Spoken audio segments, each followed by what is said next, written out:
Class में हम पढ़े थे पराग कोश के संरचना के बारे में।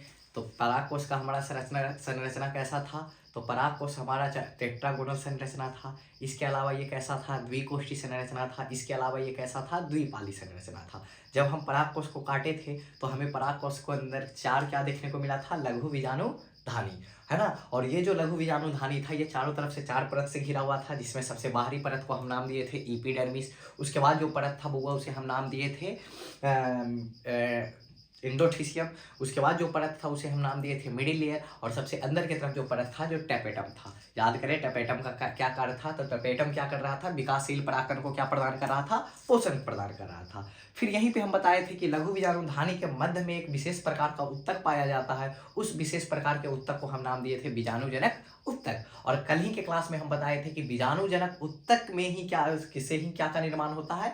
लघु बीजाणु का निर्माण होता है, जिस प्रक्रिया को हम नाम दिए थे लघु बीजाणु जनन। तो आइए आज हम पढ़ेंगे डिटेल में किसके बारे में? लघु बीजाणु जनन के बारे में। तो लघु बीजाणु जनन को हम इंग्लिश में क्या नाम देते हैं?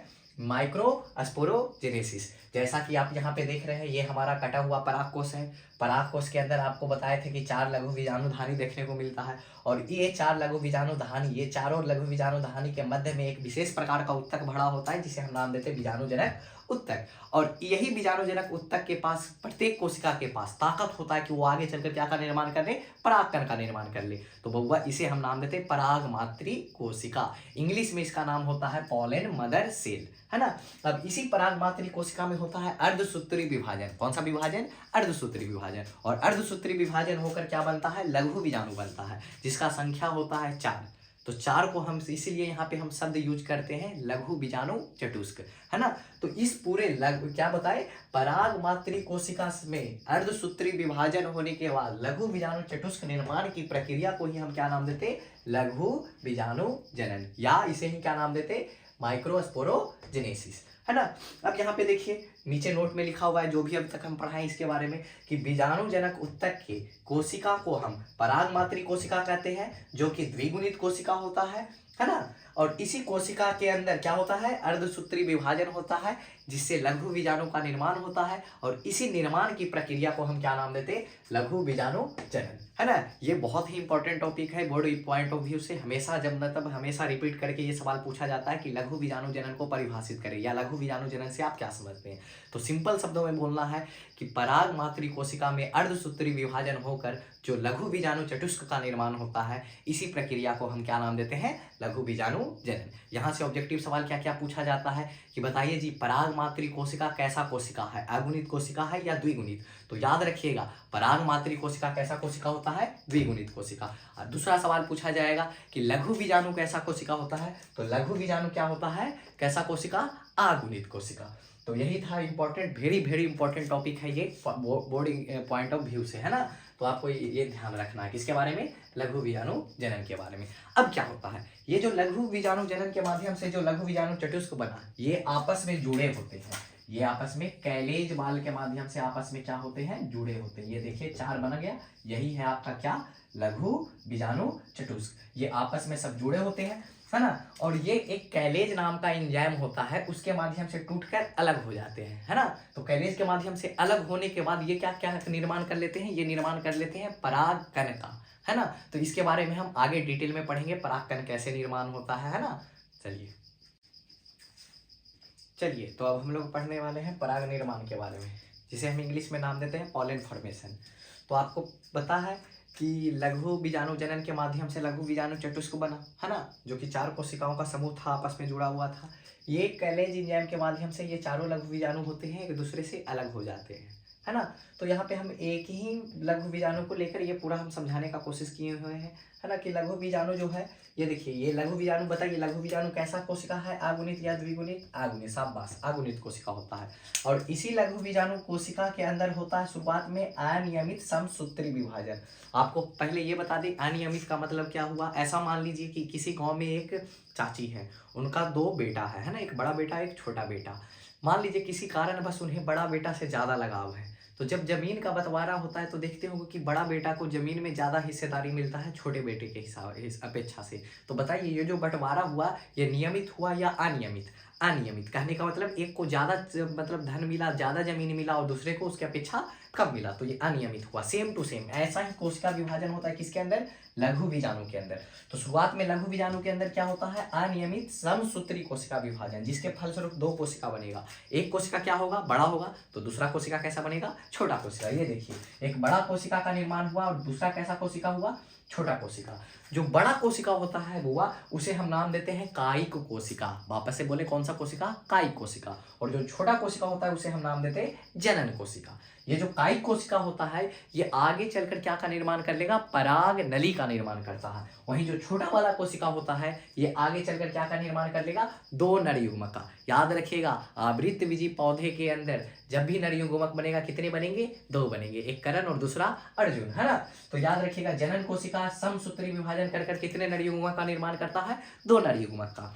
तो ये और देखिए इसके अलावा यहाँ पे और क्या परिवर्तन आता है कि जैसे ही दो कोशिका बनता है इसके चारों तरफ दो परत का भी निर्माण हो जाता है। ये देखिए जो बाहर की तरफ परत आपको दिख रहा है, बताइए ये कंटिन्यूअस है या डिसकंटिन्यूअस है, डिसकंटिन्यूअस है। हुआ ये जो बाहरी परत होता है इसे हम नाम देते हैं बाह्यचोल। वापस से बोले कौन सा चोल, बाह्यचोल, जिसे इंग्लिश में हम नाम देते हैं एक्जाइन। क्या नाम देते हैं, एक्जाइन। और ये जो एक्जाइन होता है बहुत ही कठोर पदार्थ का बना होता है और उस पदार्थ को नाम देते हैं स्पोरोपोलिनिन। तो याद रखिएगा जो हमारा परागकण होता है इसका बाह्यचोल, इसका एक्जाइन बना होता है एक विशेष प्रकार का पदार्थ का, जिसे हम नाम देते हैं स्पोरोपोलिनिन। और ये स्पोरोपोलिनिन बनाने वाला कौन है, टैपेटम सेल। कौन सा कोशिका, टैपेटम कोशिका। याद कीजिए हम पिछले क्लास में आपको बताए थे कि टैपेटम का एक फंक्शन, एक कार्य और बताएंगे आने वाला क्लास में, वो यही फंक्शन है कि स्पोरोपोलिनिन का निर्माण कौन करता है, टैपेटम कोशिका। इसके अलावा देखिए ये जो बाह्यचोल है क्या इसके अंदर भी एक आपको परत दिख रहा है, हाँ दिख रहा है। बताइए कंटिन्यूअस ये लगातार है या बीच बीच में गैप है, लगातार है।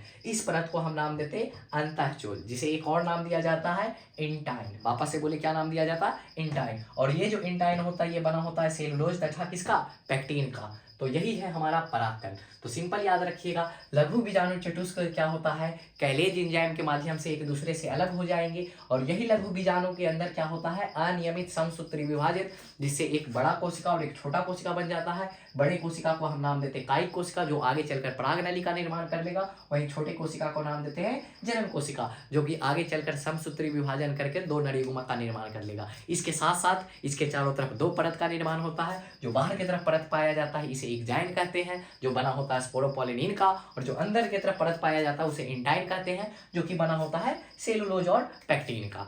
ये भी बहुत ही बोर्ड पॉइंट ऑफ व्यू से बहुत ही इंपॉर्टेंट है क्योंकि यहाँ से क्या क्या सवाल आएगा, यहाँ से पूछा जाएगा कि बताइए जी हमारे अंदर जो परागकण के अंदर जो बड़ा कोशिका पाया जाता है उसका क्या नाम होता है, उसका क्या नाम है, कायिक कोशिका। बताइए कायिक कोशिका का क्या कार्य है, तो उसका कार्य क्या है कि वो परागनली का निर्माण करता है। उसी प्रकार पूछा जाएगा कौन सा कोशिका आगे चलकर नर युग्मक का निर्माण करता है, जनन कोशिका। तो इस प्रकार का सवाल आता है। और यहाँ पे एक पॉइंट और बनता है सबसे इंपॉर्टेंट, क्या कि ये जो परागकण होता है इसी के अंदर क्या का निर्माण होता है, नर युग्मक का। इसी वजह से इसी कारण इसे हम एक और नाम देते हैं नर गैमेटोफाइट, नर गैमेटोफाइट। ध्यान रहे आपसे बोर्ड एग्जाम में डायरेक्ट आप सवाल आ जाएगा कि नर गैमेटोफाइट के नाम से किसे जाना जाता है या किसे पुकारते हैं, तो किसे पुकारते हैं, पॉलन ग्रेन को, बोले तो परागकण को। चलिए तो अब हम बात करते हैं स्पोरोपोलिनिन के बारे में। ये भी बहुत ही इंपॉर्टेंट सवाल में शामिल होता है। चलिए स्पोरोपोलिनिन के बारे में कुछ जानकारी आपको बता दें कि जो हमारा जो परागकण का जो बाहरी परत होता है जिसे हम बाह्यचोल या एक्जाइन नाम देते हैं वो किसका बना होता है, वो बना होगा स्पोरोपोलिनिन का। ये याद रखिएगा स्पोरोपोलिनिन पादप जगत का सबसे कठोर पदार्थ होता है। जंतु के अंदर ये जो हमारे दांत के अंदर जो बाहरी परत होता है जो बना होता है इनेमल का, तो जंतु के अंदर सबसे कठोर पदार्थ कौन हुआ, इनेमल। और लेकिन पादप जगत में सबसे कठोर पदार्थ कौन हुआ, स्पोरोपोलिनिन, है ना। अब वो याद रखना अब तक कोई ऐसा एंजाइम नहीं है जो इसको तोड़ पाया है। कहने का मतलब याद सिंपल शब्दों में हम ये बोल सकते हैं हंसी मजाक के लैंग्वेज में कि इसे ब्रह्मा जी से ये आशीर्वाद मिला है कि जाओ स्पोरोपोलिनिन, तुम्हें कलयुग में कोई भी बाल भी बांका नहीं कर सकता। इसी कारण आज तक बउआ कोई ऐसा एंजाइम ही नहीं मिला है जो इसको क्या कर दे, तोड़ दे। इस पे ना किसी तरह का पीएच का असर पड़ता है, ना किसी एसिड का असर पड़ता है, ना ही किसी बेस का असर पड़ता है। और इसको बनाने वाला कौन होता है, तो इसका निर्माण कौन सा कोशिका करता है, टैपेटम कोशिका। तो याद करिए टैपेटम कोशिका का दो कार्य यहाँ पे आपको बता दिया जा चुका है। पहला कार्य कि विकासशील परागकण को पोषण प्रदान करता है और दूसरा कार्य स्पोरोपोलिनिन का निर्माण करता है। तो ये था स्पोरोपोलिनिन, जो कि बोर्ड पॉइंट ऑफ व्यू से सबसे ज़्यादा इम्पोर्टेंट है। चलिए अब हम पढ़ने वाले हैं परागकण के महत्व के बारे में, है ना। तो परागकण का महत्व क्या क्या है। पहला महत्व ये है कि क्योंकि इसको हम नर गैमेटोफाइट कहते हैं। क्यों? क्योंकि ये किसका निर्माण करता है? क्योंकि यह किसका निर्माण करेगा? नर युग्मक का निर्माण करता है। किसका निर्माण करता है? नर युग्मक का निर्माण करता है। इस कारण इसे हम क्या नाम देते हैं? नर गैमेटोफाइट। अब ये कैसा होता है? गोल संरचना होता है। अगर इसका हम व्यास नापे, इसका डायमीटर नापे, तो लगभग कितना होता है? 20 से 25 माइक्रोमीटर। माइक्रो मतलब 10⁻⁻⁶, है ना। तो ये होता है माइक्रो, है ना। चलिए अब हम पढ़ेंगे कि भैया इसका क्या क्या लाभ होता है, क्या क्या हानि होता है। तो परागकण का कुछ लाभ ये इधर लिखा हुआ है और परागकण का कुछ हानि इस साइड लिखा हुआ है। तो हमारे पास परागकण का बहुत ज़्यादा महत्व है। तो सबसे पहला महत्व क्या देखते हैं कि परागकण के अंदर पोषक तत्व प्रचुर मात्रा में पाया जाता है। हाँ, वही पोषक तत्व जो हमें भोजन से मिलता है। तो पश्चिमी देशों में क्या किया जाता है बुआ? बहुत सारा कंपनी परागकण का क्या बनाता है? टैबलेट बनाता है, सिरप बनाता है अपने कस्टमर को सेल करने के लिए, पश्चिमी देशों में, है ना, वेस्टर्न कंट्री में। दूसरा कि भैया इसके अंदर पोषक तत्व प्रचुर मात्रा में पाया जाता है। तो इस कारण जो रेस में घोड़े दौड़ते हैं और जो खिलाड़ी, जो एथलीट होते हैं, वो इसका सेवन करते हैं। क्यों? ताकि उनका कार्य क्षमता में क्या आ जाए? वृद्धि आ जाए। और तीसरा, इसके पास क्या होता है? इस याद कीजिए, परागकण का बाहरी जो परत था स्पोरोपोलिन का बना हुआ था। तो इस कारण ये क्या होता है? जीवाश्म के रूप में अच्छे से संरक्षित हो जाता है। तो ये क्या था? परागकण का कुछ लाभ था। पहला लाभ क्या बताए? पोषक तत्व प्रचुर मात्रा में पाया जाता है, इस कारण पश्चिमी देशों में इसका सिरप और टैबलेट आता है ना। दूसरा क्या बताए कि घोड़े व खिलाड़ी कार्य क्षमता को बढ़ाने के लिए इसका सेवन करते हैं। घोड़ा और जो दौड़ने वाला घोड़ा होता है, जो एथलीट होते हैं, जो जैसे कुश्ती वाला, भाला फेंकने वाले, ये सब इसका सेवन करते हैं ताकि इनका कार्य क्षमता में क्या आए? और वृद्धि आए। और तीसरा, स्पोरोपोलिन के कारण ये जीवाश्म के रूप में अच्छे से संरक्षित हो सकता है। तो ये क्या था? परागकण का कुछ लाभ। अब बात करेंगे परागकण का हानि, है ना। एक सिक्का के दो पहलू होते हैं। इसी प्रकार परागकण का जो लाभ है, इसके अलावा इसके पास कुछ हानि भी है। तो परागकण का पहला हानि क्या होता है कि ये मानव के अंदर स्वास्थ्य संबंधी रोग, आप दम्मा नाम सुने हैं, है ना, वो भी एक स्वास्थ्य संबंधी रोग होता है। तो वैसा ही परागकण क्या होता है? मानव के अंदर स्वास्थ्य संबंधी रोग उत्पन्न कर देता है। जैसे श्वास लेने में किसी को कठिनाई होने लगा या तरह तरह का रोग जो कि स्वास्थ्य से संबंधित होता है, ये उत्पन्न करता है परागकण, है ना। एक बहुत पॉपुलर एग्जाम्पल है बउआ, जिसका नाम है पार्थेनियम, जिसे हम 3 नाम से जानते हैं। पार्थेनियम बुला लो, या गाजर घास बुला लो, या कैरेट ग्रास बुला लो। तो इसका जो पार्थेनियम का जो परागकण होता है, ये मानव के अंदर क्या उत्पन्न करते हैं?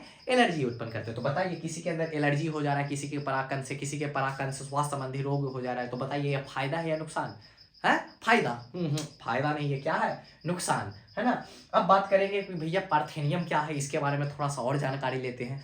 तो पार्थेनियम, जब हमारे यहाँ भोजन का कमी हुआ था, है ना, इमरजेंसी के समय में, तो क्या हुआ था कि हम लोग अमेरिका से आयात करवाए थे गेहूं, है ना। तो आयात करवाए हुए गेहूं में ये चला आया कौन? पार्थेनियम, हम उसमें मिक्स होकर चला आया। किसान रोपा कि हम उपजाएंगे गेहूं, लेकिन गलती से वहां पे क्या उपज गया? पार्थेनियम। और ये जो पार्थेनियम था, अब पूरे भारत में ऐसा फैल चुका है बालक कि इसको हटाना मुश्किल ही नहीं, नामुमकिन हो गया। और ये हम लोग को ज़्यादा क्यों हानि कर रहा है? क्योंकि इसका जो परागकण होता है, ये हमारे अंदर एलर्जी उत्पन्न करता है। ऐसा ही एक विदेशी पौधा था जिसका नाम था क्या? वाटर हायासिंथ, हाँ, जिसे हम इकोहर्निया भी नाम दिए थे या जलकुंभी नाम दिए थे। वो भी हमारा भारत का अपना पौधा नहीं, वो विदेश से आयात किया हुआ था, विदेश से लाया हुआ पौधा था, है ना, जिसको हम टेरर ऑफ बंगाल के नाम से जानते थे। वो भी भारत में आकर बहुत ज़्यादा तांडव किया, जैसे हमारे सामने अभी कौन कर रहा है? पार्थेनियम कर रहा है। तो क्या यहाँ तक आपको समझ में आया? चलिए अगले क्लास में हम लोग पढ़ेंगे स्त्री जनन के बारे में, फिर हम पढ़ेंगे उसके आगे, उसके अंदर किस प्रकार से युग्मक, मादा युग्मक का निर्माण होता है। तब तक के लिए ऑल द बेस्ट, पढ़ते रहिए, मस्त रहिए, तंदुरुस्त रहिए। मिलते हैं अगले एपिसोड में इसी चैनल पे। धन्यवाद।